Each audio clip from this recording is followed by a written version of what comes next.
ये आपका नाम अबू उबैदा नहीं है, ना आपके वालिद का नाम अबू उबैदा बिन जराह है, ये याद रखना।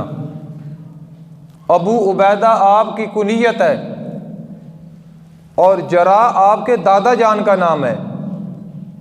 आपका नाम आमिर बिन अब्दुल्ला है। क्या नाम है? आमिर बिन अब्दुल्ला। आपके वालिद का नाम अब्दुल्ला है, लेकिन आप लोगों में मशहूर हो गए अबू उबैदा बिन जराह। ये वो अजीम हस्ती जो शुरू में ही ना कलमा पढ़ के दार इस्लाम में दाखिल हो गए। नबी पाक सल्लल्लाहु ताला अलैहि वसल्लम के साथ आपकी माइयत में ग़ज़वे बदर में आप शरीक हुए, और कोई जंग ऐसी नहीं है जिसके अंदर हज़रत अबू उबैदा बिन जराह रदी अल्लाह ताला अन्हु ने शिरकत न की हो। सारी ज़िंदगी फिर आका अलैहिस्सलात वस्सलाम के साथ हर जंग में शरीक हुए। एक हिजरत है मक्का से हबशा की तरफ, एक है मदीना मुनव्वरा की तरफ। आप वो खुश नसीब हैं जिन्होंने 2 हिजरतें की हैं। आपके 2 बेटे थे।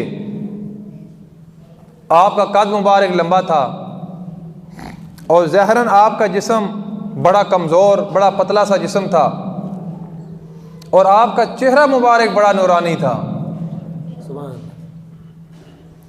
हज़रत अनस बिन मालिक रज़ी अल्लाह ताला अन्हु फरमाते हैं कि आका अलैहिस्सलात वस्सलाम ने फरमाया, हर उम्मत का एक अमीन होता है। फरमाया, लोगों, मेरी जो उम्मत है इसका जो अमीन है वो हज़रत अबू उबैदा बिन जराह रज़ी अल्लाह ताला की ज़ात है। तमाम सहाबा अमानतदार हैं, तमाम सहाबा अमीन हैं, लेकिन आका अलैहिस्सलात वस्सलाम ने हज़रत अबू उबैदा बिन जराह रज़ी अल्लाह ताला अन्हु का नाम लेके फरमाया कि मेरी उम्मत का अमीन हज़रत अबू उबैदा बिन जराह रज़ी अल्लाह ताला अन्हु की ज़ात है।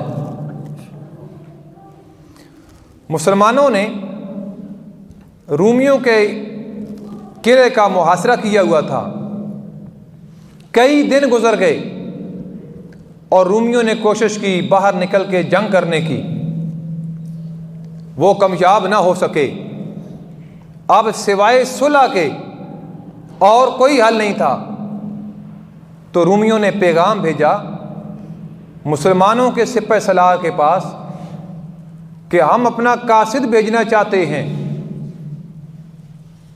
आपने फरमाया, ठीक है, अपने कासिद को भेज दो।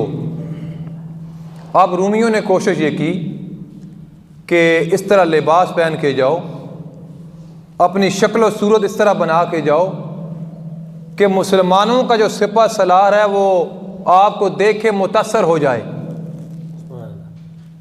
उसने बड़ा कीमती लिबास पहना, बड़ा लंबा कद उसका, उस सफ़ीर का जिसको भेजा जा रहा है मुसलमानों के सिपह सलार के पास। जब आकर उसने पूछा मुसलमानों से, सिपाही जो थे, कि आपके सिपह सलार कहाँ हैं, उन्होंने जवाब दिया कि थोड़ा आगे जाके देख लें, यहाँ पर ही होंगे।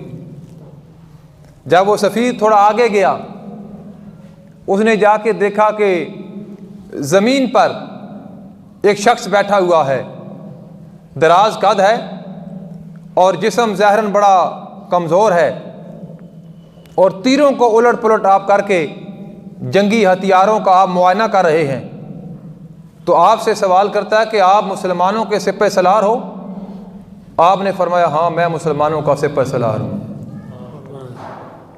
अब उसके ज़हन में जो नक्शा था, जो वो खाका बना हुआ था कि बड़े पहरेदार होंगे, हटो बचो वाले आगे खड़े होंगे, मुझे कितने मराइल से गुजर के मुसलमानों के सिपह सलार से फिर मुलाकात होगी मेरी।